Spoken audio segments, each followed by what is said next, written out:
इसके बाद जो है डाल्टन एटॉमिक थ्योरी आई। क्या?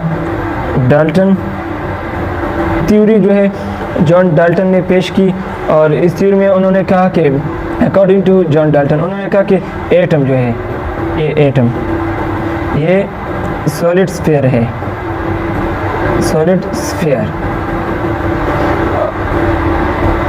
सॉलिड हार्ड स्फीयर, ये हार्ड स्फीयर है, ठीक है, सॉलिड हार्ड स्फीयर है। उन्होंने कहा जो ऑल मैटर जो है, all matter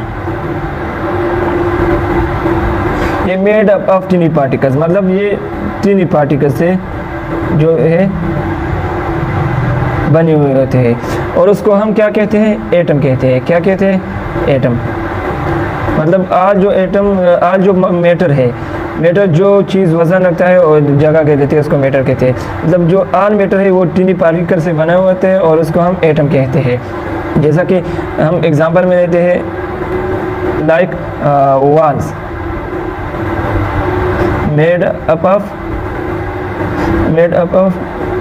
made from bricks. दीवार है ना, दीवार जो है ना वो ब्रिक्स से बने हुए थे, छोटे छोटे ब्रिक्स मिलके दीवार बनाए जाते हैं। तो इस तरह एटम टीनी पार्टिकल्स मतलब एटम मिलके मैटर बनाते हैं।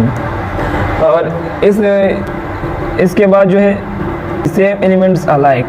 तो इस जुमले का मतलब ये है कि are atoms of the same elements are like.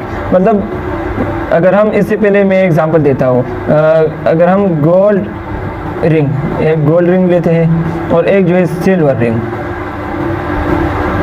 लेते हैं, ये गोल्ड रिंग हुआ और ये सिल्वर रिंग। तो इसमें जो एटम्स है, मतलब गोल्ड रिंग में जो एटम है और सिल्वर रिंग में जो एटम्स है, ये एटम्स इसमें गोल्ड रिंग में एक जैसा होगा और सिल्वर रिंग में जो एटम्स है वो एक जैसे होगा। तो इस जुमला are atoms of the same elements alike, तो इस जुमले का मकसद ये कि गोल्ड रिंग में जो एटम्स है वो एक जो है अलाइक होगा, मतलब एक जैसा होगा, और सिल्वर रिंग में जो एटम्स है वो एक जैसा होगा। But they are different from the atoms of any other elements. लेकिन ये एक दूसरे से, इनके एटम एलिमेंट के जो एटम्स है वो एक दूसरे से मुख्तलिफ होगा। लेट सपोज, मतलब एग्जांपल देते हैं कि हम बनाना लेते हैं। अगर आप बनाना, एक तरफ बनाना लेते हैं और एक तरफ वाटरमेलन, तो अगर आप छोटा पीस लेते हैं या बड़ा पीस लेते हैं तो बनाना का टेस्ट जो है एक जैसा होगा, और अगर आप वाटरमेलन लेते हैं, अगर छोटा पीस लेते हैं, बड़ा पीस लेते हैं, तो इनका टेस्ट जो है एक जैसा होगा। लेकिन बनाना और वाटरमेलन, इन दोनों के टेस्ट में ज़मीन और आसमान का फ़र्क है। तो इस तरह गोल्ड रिंग और सिल्वर रिंग, इनमें जो अपने एटम्स है वो एक जैसे होगा, लेकिन एक दूसरे से एटम्स मुख्तलिफ होगा। इसके बाद जो है कंपाउंड।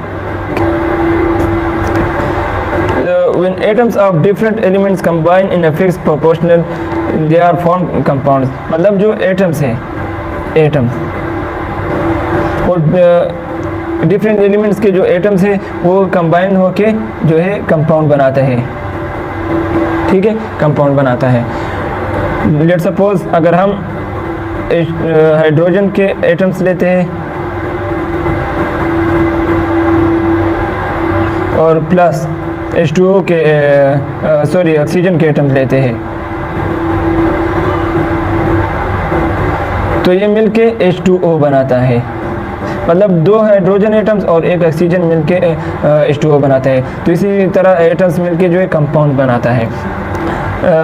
अगर हम लेट सपोज अगर हम ब्रिक्स, सीमेंट